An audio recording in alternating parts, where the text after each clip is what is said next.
যুদ্ধের পেছনে অর্থ ব্যয় না করে জলবায়ুর অভিঘাত মোকাবিলায় ক্ষতিগ্রস্ত দেশগুলোকে রক্ষা এবং ক্ষুধা দারিদ্র্য ও শিক্ষার পেছনে ব্যয় করতে বিশ্ব নেতাদের আহ্বান জানিয়েছেন প্রধানমন্ত্রী।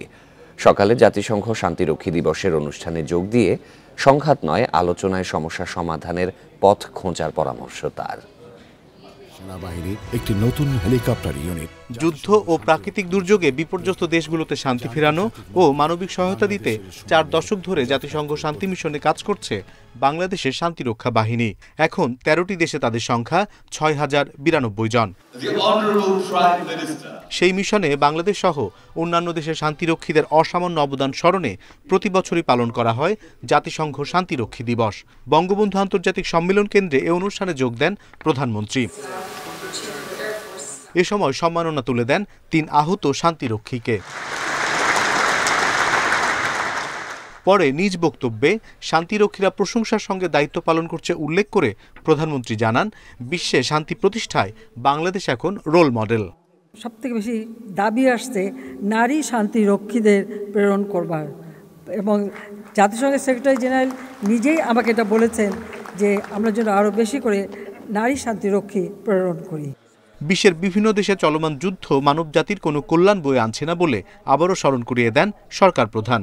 যারা অস্ত্র তৈরি এবং অস্ত্র প্রতিযোগিতায় এত অর্থ ব্যয় করছে তাদের কাছে আমার আহ্বান, আমরা শান্তির কথা বলি কিন্তু সংঘাতে লিপ্ত হই কেন?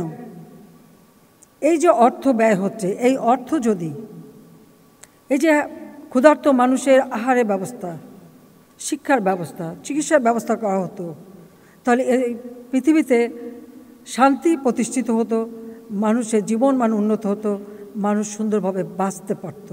পরে ভিডিও কনফারেন্সে নানা দেশে দায়িত্ব পালনরত বাংলাদেশের শান্তিরক্ষীদের সঙ্গে কথা বলেন প্রধানমন্ত্রী। অনিমেষ কর, ইন্ডিপেন্ডেন্ট নিউজ, ঢাকা। তৃতীয় ধাপের উপজেলা পরিষদ নির্বাচনে 87 উপজেলায় বিচ্ছিন্ন ঘটনা ছাড়া নির্বিঘ্নে ভোট গ্রহণ চলছে। সকাল 8টা থেকে একটানা চলবে বিকেল 4টা পর্যন্ত। 16টি উপজেলা ইভিএমে এবং বাকিগুলোতে ব্যালটে ভোট হচ্ছে। নির্বাচনে কোনো অপ্রীতিকর পরিস্থিতি এড়াতে নেওয়া হয়েছে কড়া নিরাপত্তা। এদিকে তৃতীয় ধাপে সকালে ভোটারদের উপস্থিতি কিছুটা বেশি দেখা যায়। প্রথম ধাপের সকালের দিকে ভোট কেন্দ্রে উপস্থিতি কম থাকলেও তৃতীয় ধাপের ভোটের দিনে দেখা গেল কিছুটা ভিন্ন চিত্র।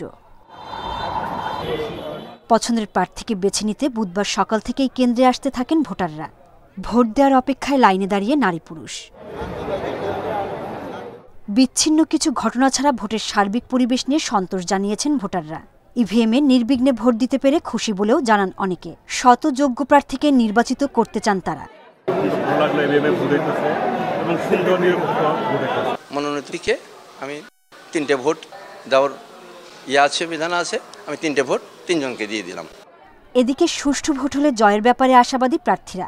এখন ভোটাররা তারা চয়েস করবে তাদের যোগ্য প্রতিনিধি হিসেবে কাকে নির্বাচিত করা যায়, সেই ব্যাপারে আমি সেদিক থেকে বিবেচনায় আমি আশা করছি যে ইনশাআল্লাহ ভোটাররা তাদের পছন্দের ব্যক্তি হিসেবে আমাকে বেছে নেবে। প্রার্থী সে একজন বিজ্ঞ লয়ার, অত্যন্ত ভালো বলে আমি জানি, কিন্তু মানুষের কাছে তত বেশি পরিচিত বলে আমি মনে করি না। মানুষ আমাকে বেছে নেবে বলে আমার বিশ্বাস। অবাধ ও সুষ্ঠু ভোট নিশ্চিতে সব ধরনের ব্যবস্থা নেন নির্বাচনী কর্মকর্তারা। নির্বাচনের পরিবেশ শান্তিপূর্ণ রাখতে মোতায়েন করা হয় আইনশৃঙ্খলা বাহিনীর বিপুল সংখ্যক সদস্যকে। আমরা সবিশেষ গুরুত্ব দিয়েছি, সেই জন্য এবার নিরাপত্তার সকল ক্ষেত্রে বৃদ্ধি করা হয়েছে এবং এখন পর্যন্ত আমরা দেখেছি শান্তিপূর্ণ নির্বাচন হচ্ছে। ফলাফল ঘোষণার পরেও যাতে করে এটা নিয়ে কোনো ধরনের কোনো অপ্রীতিকর ঘটনা না হয়, সংঘর্ষ না হয়, তার জন্য আমরা সবাই প্রস্তুত আছি। ঘূর্ণিঝড় রিমালের কারণে তৃতীয় ধাপের নির্বাচনে স্থগিত করা হয় 22টি উপজেলার ভোট গ্রহণ। সোহেলি জাহান, ইন্ডিপেন্ডেন্ট নিউজ। তৃতীয় ধাপের উপজেলা নির্বাচনে বেলা 12টা পর্যন্ত প্রায় 20% ভোট পড়েছে বলে জানিয়েছেন ইসি সচিব জাহাঙ্গীর আলম। দুপুরে রাজধানীর আগারগাঁওয়ে এসব কথা জানান তিনি। বলেন, শান্তিপূর্ণ পরিবেশে ভোট গ্রহণ হচ্ছে। ইসি সচিব বলেন, নেটওয়ার্ক সমস্যার কারণে ম্যানুয়ালি তথ্য নিতে হচ্ছে, কোথাও বড় ধরনের কোনো সহিংসতা নেই। এরই মধ্যে চট্টগ্রামের পটিয়ার একটি কেন্দ্রে ব্যালট ছিনতাইয়ের কারণে ভোট স্থগিত করা হয়েছে। আর বগুড়া সদরে আইসক্রিম প্রতীক ভুল হওয়ায় পুরুষ ভাইস চেয়ারম্যান পদের ভোটও স্থগিত করা হয়েছে। এছাড়া ফেনী সদর উপজেলায় প্রিজাইডিং অফিসারকে অনিয়মের অভিযোগে আটক করা হয়েছে। পরে ইসি সচিব জাহাঙ্গীর আলম জানান, ঘূর্ণিঝড় রিমালের কারণে স্থগিত 20 উপজেলায় ভোট 9 জুন এবং দুটিতে হবে 5 জুন। যে প্রাপ্ত তথ্য তাতে কোনো কেন্দ্রে 16%, কোনো কেন্দ্রে 17%, কোনো কেন্দ্রে 20% এরকম ভোট কাস্ট হচ্ছে মর্মে আমরা প্রাথমিকভাবে জানতে পেরেছি। আর উল্লেখযোগ্য বড় ধরনের কোনো ঘটনা নির্বাচন সংশ্লিষ্ট ঘটেনি। আমাদের উপজেলা নির্বাচনের আরো খবর জানাতে এবার আমরা সরাসরি চলে যাচ্ছি সহকর্মী জাহিদুল বাশারের কাছে। বাশার। সাফাত এবং অর্থে আপনাদের দুজনকে ধন্যবাদ। দেখুন, ভোটের কিন্তু 6 ঘন্টা পেরিয়ে গেল, আর মাত্র 2 ঘন্টা আছে, 4টায় ভোট শেষ। এর মধ্যে 20% মতো ভোট পড়েছে। বাকি কি খবর, কোথায় আর কোনো ধরনের অনাকাঙ্ক্ষিত ঘটনা ঘটেছে কিনা, 87টি উপজেলায় ভোট হচ্ছে, সব খবর নিয়ে এই মুহূর্তে সরাসরি আমরা একটু আগারগাঁওয়ের নির্বাচন কেন্দ্রে আগে যাব। আগারগাঁওয়ের যেই নির্বাচন ভবন, যেটি কেন্দ্রীয়ভাবে যেখান থেকে সব মনিটরিং হচ্ছে, সহকর্মী পারভেজ রয়েছেন, মাহমুদুল হাসান পারভেজ, তার কাছ থেকে জানবো। মাহমুদুল হাসান, সর্বশেষ কি খবর রয়েছে? বড় ধরনের কোনো অনাকাঙ্ক্ষিত ঘটনা কোথাও আছে কিনা, ভোটের স্থগিতের কোথাও খবর রয়েছে কিনা, এবং ইসির সর্বশেষ বক্তব্য কি?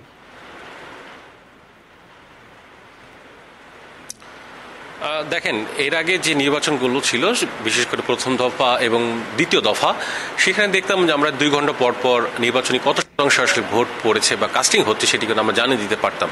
কিন্তু আজকে মোবাইল নেটওয়ার্ক সংক্রান্ত জটিলতায়, অর্থাৎ কমিশনের একটি বক্তব্য, যে কারণে তারা আপডেটটি আসলে নির্বাচনী যে অ্যাপ আছে সেই অ্যাপের মাধ্যমে তারা নিতে পারছেন না এবং ম্যানুয়ালি আসলে এটিকে সংগ্রহ করা হচ্ছে বলে জানিয়েছেন। যে কারণে 12টার সময় যে আপডেটটি দেওয়া হয়েছিল সেটিও সঠিকভাবে বলতে পারেনি এক্সাক্ট কত শতাংশ, যদিও বলা হয়েছে যে 20%, অর্থাৎ 17 থেকে 20%-এর মতন ভোট কাস্টিং হয়েছে। এখন 2টা বাজে, এই 2টার সময়ও আসলে একটি আপডেট দেওয়ার কথা নির্বাচন কমিশনের পক্ষ থেকে, কিন্তু আসলে যেহেতু ম্যানুয়ালি হচ্ছে এবং নির্বাচন অ্যাপের মাধ্যমে হচ্ছে না, সুতরাং সেই তথ্যটি কিন্তু আমাদের কাছে এখন পর্যন্ত নেই আসলে 2টার সময় কত শতাংশ ভোট কাস্টিং হলো। আজকে নির্বাচনে যে 87 উপজেলায় ভোট হচ্ছে, তার মধ্যে নিশ্চয় জানেন যে প্রতীক বরাদ্দ দেয়াকে কেন্দ্র করে জটিলতা তৈরি হয়েছিল পুরুষ ভাইস চেয়ারম্যান পদে, সে বগুড়া সদর উপজেলায়।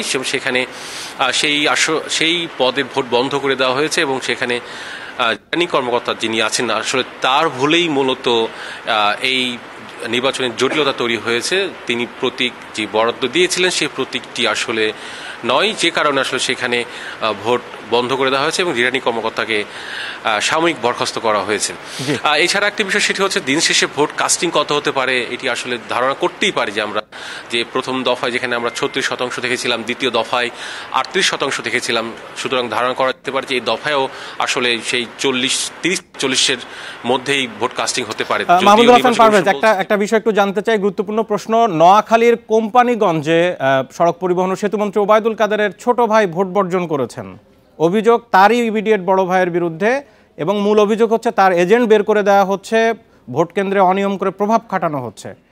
ইসি কর্মকর্তারা এই বিষয়ে কোনো কথা বলেছেন কিনা বা তাদেরকে জিজ্ঞেস করার সুযোগ হয়েছে কিনা? না, এই বিষয়টি আসলে নির্বাচন কমিশনের সচিব যখন 12টার সময় 1টার সময় যখন ব্রিফ করে তখন আসলে এই বিষয়টি তিনি বলেননি।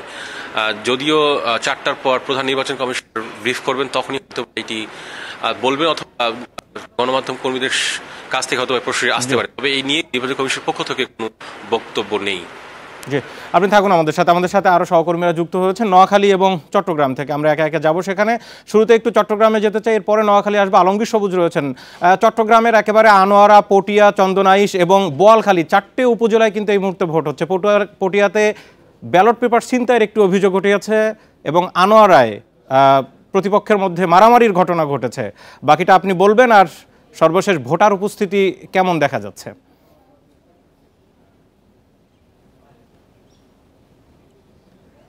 সারাদিন আমরা চট্টগ্রামের আনোয়ারার ভোট কেন্দ্রের চিত্র জানিয়েছিলাম। আমি এই মুহূর্তে আছি চট্টগ্রামের পটিয়ায়, এটা পাশাপাশি উপজেলা।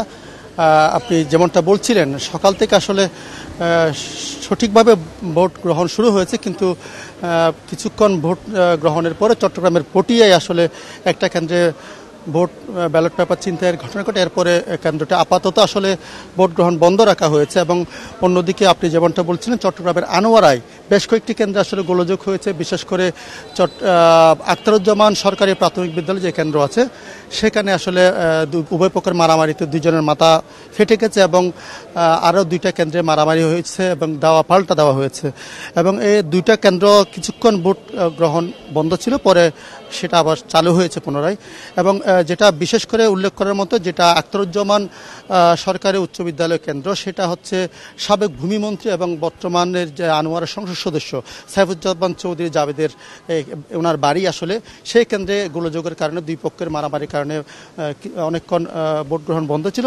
কিন্তু কিছুক্ষণ আগে, এখন থেকে আধ ঘন্টা আগে সেখানে আবার ভোট গ্রহণ শুরু হয়েছে। এবং আমরা প্রিজাইডিং অফিসার সহ যাদের সাথে কথা বলেছি, বিশেষ করে এই কেন্দ্রে, আমি এখন আছি পটিয়ার পাইকপাড়া সরকারি প্রাথমিক বিদ্যালয় কেন্দ্র, এখানে এখন আসলে সেরকম ভোটারের উপস্থিতি নেই। কিন্তু সকাল থেকে যে পরিমাণ ভোট এখানে গ্রহণ হয়েছে, প্রিজাইডিং কর্মকর্তা জানিয়েছেন এখানে এই কেন্দ্রে 4800 ভোট আছে। সেখানে এখন পর্যন্ত তিনি বলেছেন 1500-এর বেশি ভোট গ্রহণ করা হয়েছে। এবং তিনি এবং যারা এখানে কেন্দ্র নিয়ে একটা বিষয় জানতে চাই, মাঠে জুডিশিয়াল ম্যাজিস্ট্রেট, নির্বাহী ম্যাজিস্ট্রেট, বিজিবি, পুলিশ, কোস্টগার্ড, মানে যারা আছে প্রশাসনকে সর্বোচ্চ কঠোর হতে বলা হচ্ছেও তাই। কিন্তু এই কেন্দ্রের ব্যালট পেপার ছিনতাইয়ের মতো ঘটনা ঘটলো কি করে?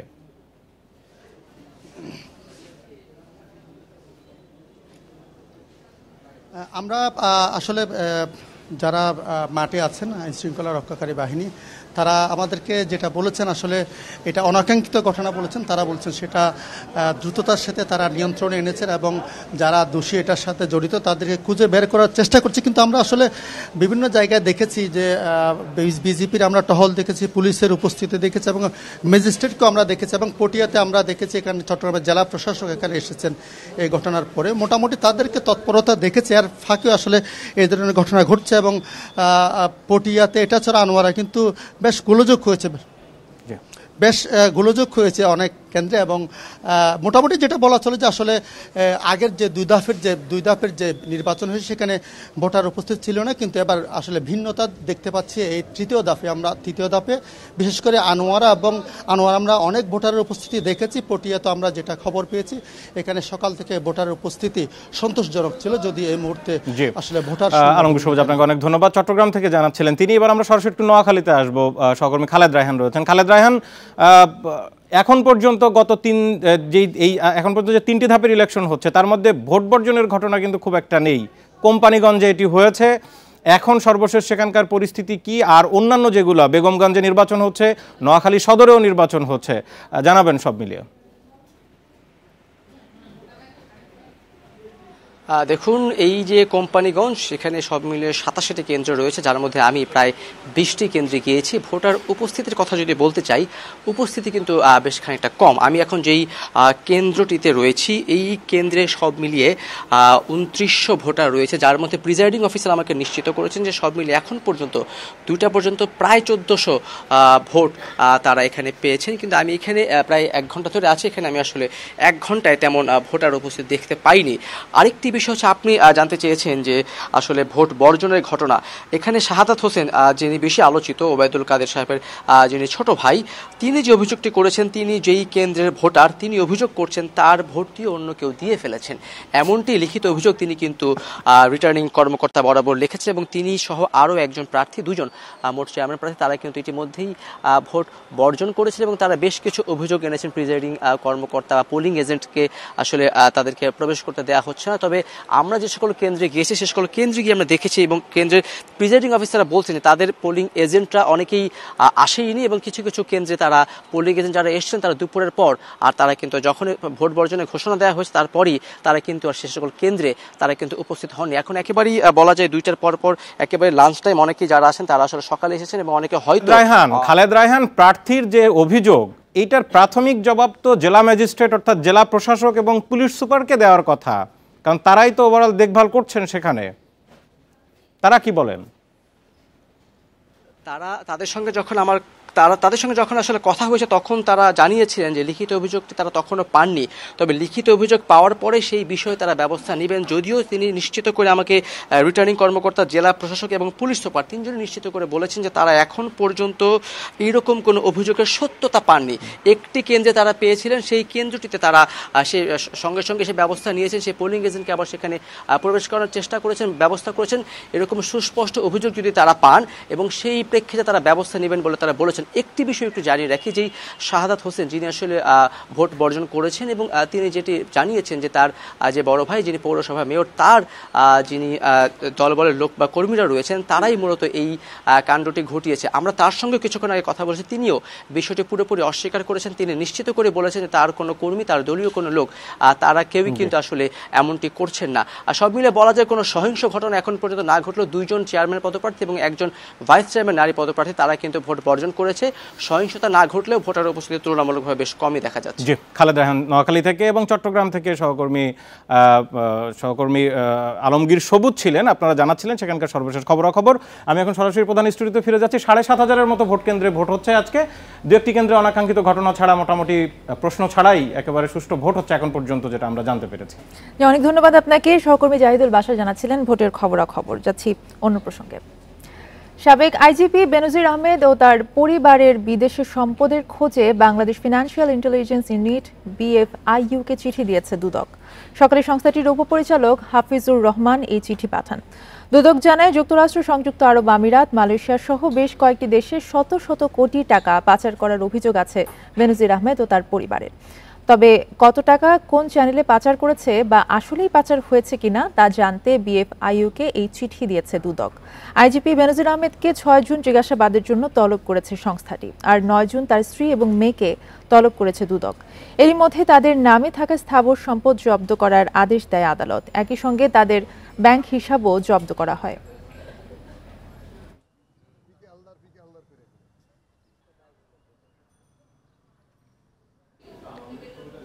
ঝিনাইদহ 4 আসনের এমপি আনোয়ারুল আজিমের মরদেহের খণ্ডিত অংশের খোঁজে এখনও কলকাতার কৃষ্ণমাটি এলাকার বাগঝোলা খালে তল্লাশি অভিযান চলছে। এছাড়া সঞ্জীবা গার্ডেনের সেপটিক ট্যাঙ্কে পাওয়া মাংস DNA পরীক্ষার জন্য আজ ফরেনসিকে পাঠানো হবে। এর আগে মঙ্গলবার কলকাতা নিউ টাউনের সঞ্জীবা গার্ডেনের 56 নম্বর ভবনের সেপটিক ট্যাঙ্ক থেকে কিছু মাংস উদ্ধার করে ভারতীয় CID ও বাংলাদেশের ডিবি পুলিশ, যেগুলো এমপি আজিমের মরদেহের খণ্ডিত অংশ বলে ধারণা করছে পুলিশ। তবে DNA পরীক্ষার পরেই এ বিষয়ে নিশ্চিত হওয়া যাবে।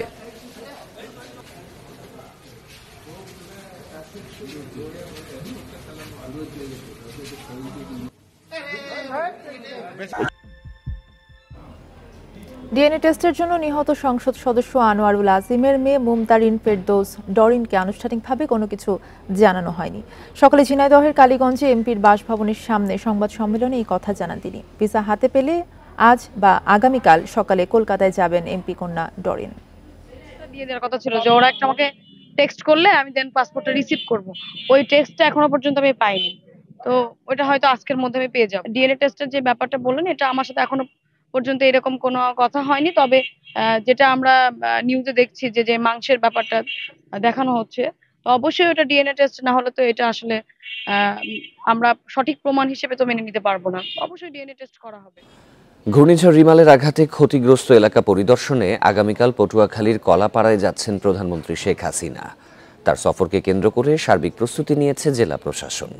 জোরদার করা হয়েছে নিরাপত্তা ব্যবস্থা।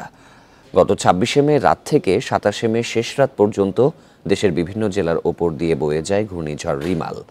এর প্রভাবে ঝড়, বৃষ্টি ও জলোচ্ছ্বাসে দেশের বিভিন্ন জেলার মতো উপকূলীয় জেলা পটুয়াখালীতেও ব্যাপক ক্ষয়ক্ষতি হয়েছে। জেলায় ক্ষতিগ্রস্ত 3,27,000 মানুষ। পুরোপুরি বিধ্বস্ত 235 ঘরবাড়ি আর আংশিক বিধ্বস্ত 1865 বাড়িঘর। কৃষিতে ক্ষয়ক্ষতি 26 কোটি 21 লাখ টাকার আর মৎস্য খাতে 28 কোটি 69 লাখ টাকার ক্ষতি হয়েছে।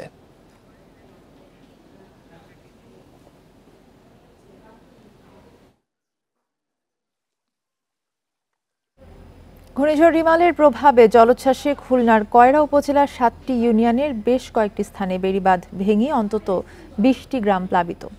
পানিবন্দী হাজারো মানুষ। তৈরি হয়েছে খাবার ও সুপেয় পানির সংকট। খুলনার কয়রা উপজেলার মহেশ্বরীপুর ইউনিয়নের তেঁতুলতলা গ্রাম এটি।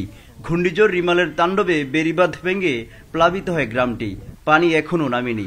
বাড়িঘর যে গরিব মানুষজন প্রতি বছর যদি এবার ভাঙে তাহলে বাড়িঘর তৈরি করা খুবই সমস্যা, যার কারণ হলো এই এলাকার আমরা বিশাল ক্ষতিগ্রস্ত হচ্ছে। বাঁধ হয়ে যাওয়ার পরে তারপরে পানি কল দিয়ে সরে নদীতে নেমে যাবে, আর এই পানিটা হচ্ছে আপনার জোয়ারে এখন ভর্তিছে, ভাটায় আবার সরে যাবে। পানিবন্দী হয়ে চরম দুর্ভোগে গ্রামবাসী। সবচেয়ে বেশি বিপদে নারী ও শিশুরা। নেই পর্যাপ্ত খাবার, সুপেয় পানির সংকটও তীব্র। সব জায়গায় পানির বেশি লবণাক্ত পানি, তার জন্য আমরা মিষ্টি পানি পাই না, সেজন্য পানির কষ্ট। এখানে ঘরের অর্ধেক সন্নিকুর মাটি সব ধুয়ে গিবারে ঘরের ভিতরে থাকার কোনো আশ্বারা নেই। সেই সঙ্গে তৈরি হয়েছে গবাদি পশুর খাবারের সংকট। গবাদি পশু রাখার জায়গা পানিতে তলিয়ে যাওয়ায় বিপাকে মালিকেরা। গবাদি পশুর তো এই যখন ভেঙে গেছে তখন ওর সব বুক সমান পানি উঠে গেছে, তারপর কি করি ছাগল আস্তে আস্তে বাইর করে নিয়ে গেছি। ভেঙে যাওয়ার পর থেকে পানি জমা গিয়ে বাচ্চা কাচ্চা নিয়ে খুব সমস্যা হচ্ছে, পানিরও সমস্যা, খাওয়া দাওয়ারও সমস্যা। আর এই পর্যন্ত কেউ বানতে আসেনি এদিকে, আর কেউ দেখাশোনা করতেও আসেনি এখনো। কয়রা উপজেলায় ঘূর্ণিঝড় রিমালের প্রভাবে ভেসে গেছে শতাধিক চিংড়ির ঘের। স্থানীয়রা বলছেন দুর্বল হয়ে পড়ায় জোয়ারের সময় এখনো ভাঙছে বাঁধের কোনো কোনো অংশ। এক পাশে সুন্দরবন, আরেক পাশে জনবসতি। ঘূর্ণিঝড় রিমাল আসার পর থেকে এখানকার মানুষ পানিবন্দী। এখানে নেই পানি, রয়েছে খাবারের সংকট। গত 2 থেকে 3 দিন ধরে সরকারের পক্ষ থেকে বা জনপ্রতিনিধির পক্ষ থেকে কেউ আসেননি এখানে দেখাশোনা করতে। মোহাম্মদ ফারুক, ইন্ডিপেন্ডেন্ট নিউজ, কয়রা, খুলনা।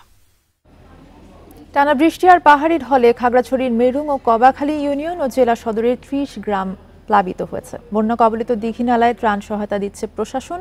পাহাড়ি ঢলের বিষয়ে আরো জানাতে খাগড়াছড়ি থেকে আমাদের সাথে আছেন সহকর্মী সমীর মল্লিক। সমীর, 30টি গ্রাম সেখানে প্লাবিত হয়েছে, মানুষের দুর্ভোগের চিত্র জানাবেন এবং সবকিছু মিলিয়ে আসলে কি পরিমাণ ক্ষয়ক্ষতি সেখানে হয়েছে জানাবেন। দেখুন, খাগড়াছড়িতে টানা বর্ষণের কারণে কিন্তু সবচেয়ে বেশি ক্ষতিগ্রস্ত হয়েছে খাগড়াছড়ির দীঘিনালা উপজেলা।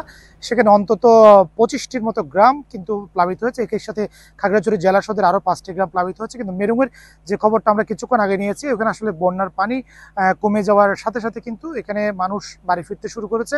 কিন্তু এখানে সবচেয়ে বেশি সংকট যেটা দেখা গিয়েছে যে আসলে বিশুদ্ধ পানির সংকট, একই সাথে খাবারের সংকট কিন্তু দেখা গিয়েছে, যে কারণে আসলে সাধারণ মানুষ এখানে বলা যায় যে একটা ভালো ধরনের দুর্ভোগে পড়েছে। এবং যারা ধানের, বিশেষ করে বড় ধানের কিন্তু পুরোপুরি কাটা শেষ না হওয়ার কারণে অনেক ধানের ক্ষেত ডুবে গেছে। একই সাথে মাছের ঘের, বেশ কিছু মাছের ঘের এবং পুকুর কিন্তু তারা ডুবে গেছে বলে আমাদের বেশ কিছু মৎস্য চাষী আমাদেরকে জানিয়েছে। আজকে সকালে সেনাবাহিনীর দীঘিনালা জোলের পক্ষ থেকে যে সমস্ত এলাকাগুলোতে গতকাল রাতে পর্যন্ত যারা যে সমস্ত জায়গাগুলোতে বন্যা দুর্গত ছিল তাদের মধ্যে জরুরি খাদ্য সহায়তা সেনাবাহিনীর পক্ষ থেকে দেওয়া হয়েছে। এবং যে সমস্ত এলাকাগুলোতে পানি বন্দী রয়েছে সেখান থেকে দেশি বোটে করে গিয়ে কিন্তু সেখানে বন্যা দুর্গত মানুষের কাছে যে খাদ্য সহায়তা সেটা কিন্তু পৌঁছে দেওয়া হয়েছে। এখন আসলে পানি নেমে যাওয়ার পরে আসলে বন্যার পরে যে আসলে দুর্ভোগগুলো হয় সে ধরনের দুর্ভোগের মুখোমুখি হচ্ছে সাধারণ মানুষ।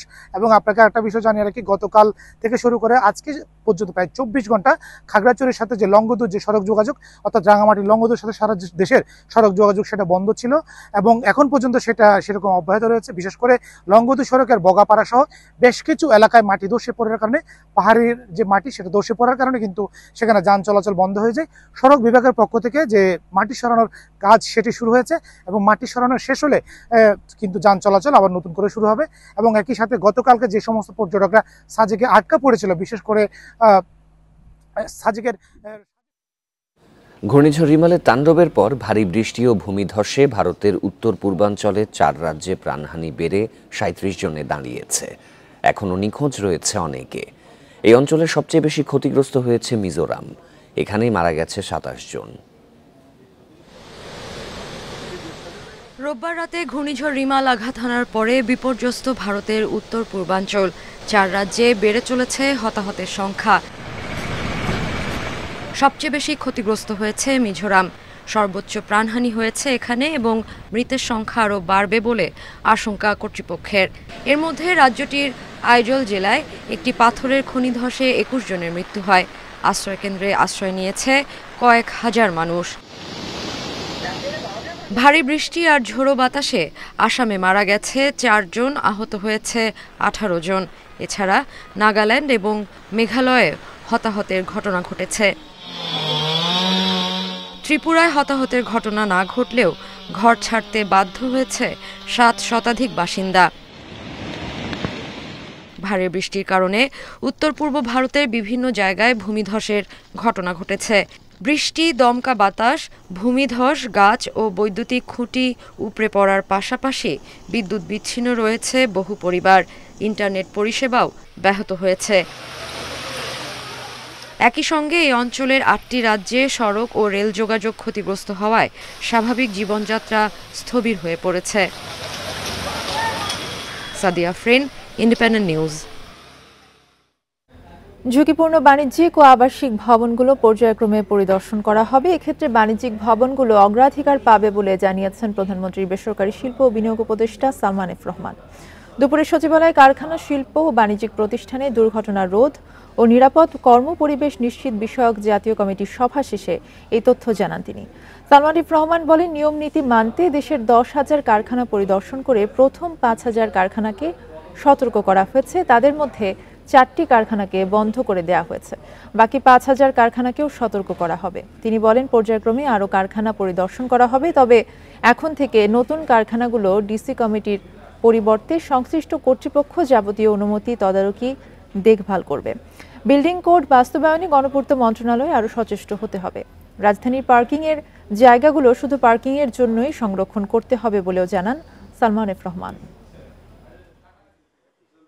আমরা 16টা জেলা যেখানে শ্রমঘন যেগুলি এলাকা আছে, এই 16টা যেখানে আপনার কলকারখানার সংখ্যাটা বেশি, সেগুলি আমরা কিন্তু পরিদর্শন করবো। ওটা হলো 3rd ফেজে আমরা কন্টিনিউ। তো সে কাজটা যেটা ছিল সেটা আমাদের চলমান আছে, ওটা চলতে থাকবে। বিডা একটা উদ্যোগ নিয়েছে ওয়ান স্টপ সার্ভিসে, সেখানে আমাদের এই প্ল্যানিং, ফায়ার সার্ভিস, এগুলিও কিন্তু ওই সার্ভিসেস গুলি ওয়ান স্টপ সার্ভিসের মধ্যে যোগ করা হচ্ছে, সে কাজটাও থাকবে। প্রায় 2 কেজি স্বর্ণসহ সৌদি এয়ারলাইন্সের এক নারী ক্রুকে গ্রেপ্তার করা হয়েছে। রাতে শাহজালাল আন্তর্জাতিক বিমানবন্দর থেকে তাকে গ্রেপ্তার করা হয়। কর্তৃপক্ষ জানায়, বৈরী আবহাওয়ার কারণে রিয়াদ থেকে আগত SV 804 ফ্লাইটটি ভারতের হায়দ্রাবাদে অবতরণ করে। পরে রাত 10টার দিকে সেটি ঢাকায় ফেরত আসে।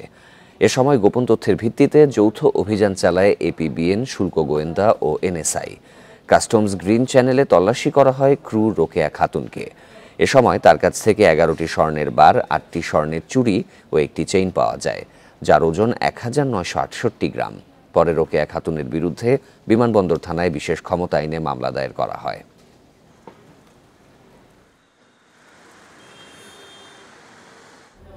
বৈরী আবহাওয়া এবং ভারী বৃষ্টিতে রাজশাহীতে গাছেই নষ্ট হয়ে যাচ্ছে লিচু। গাছে আকার ধারণ করার পাশাপাশি ফেটে যাচ্ছে সুস্বাদু ফলটি। এছাড়া ঝরে পড়ছে ফজলি, লক্ষণভোগ ও আশিনা জাতের আম। এই অবস্থায় পরিপক্ক ফল দ্রুত বাজারজাতের পরামর্শ কৃষি বিভাগের। জ্যৈষ্ঠ শুরুতে রাজশাহীর বাজারে উঠতে শুরু করে দেশি জাতের লিচু। নামানোর অপেক্ষায় ছিল পুরবী, চায়না, বেদানা সহ বেশ কিছু জাত। এরই মধ্যে ঘূর্ণিঝড় রিমালের প্রভাবে লণ্ডভণ্ড চাষিদের স্বপ্ন। এবার মুকুল ভালো আসলেও তীব্র তাপপ্রবাহ, এরপর ঘূর্ণিঝড়ের প্রভাবে গাছেই নষ্ট হচ্ছে লিচু। এ অবস্থায় লোকসানের শঙ্কায় রয়েছেন বাগান মালিকরা।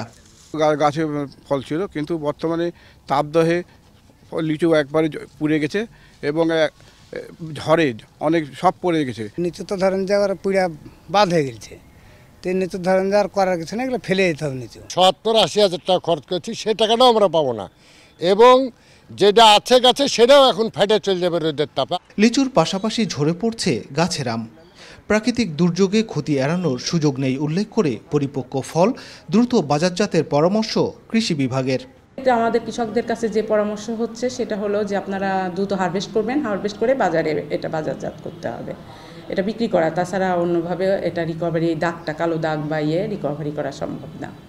এবার রাজশাহীতে 30,800 টন লিচুর উৎপাদন লক্ষ্য এবং আমের উৎপাদন লক্ষ্যমাত্রা ধরা হয়েছে 2,60,315 টন।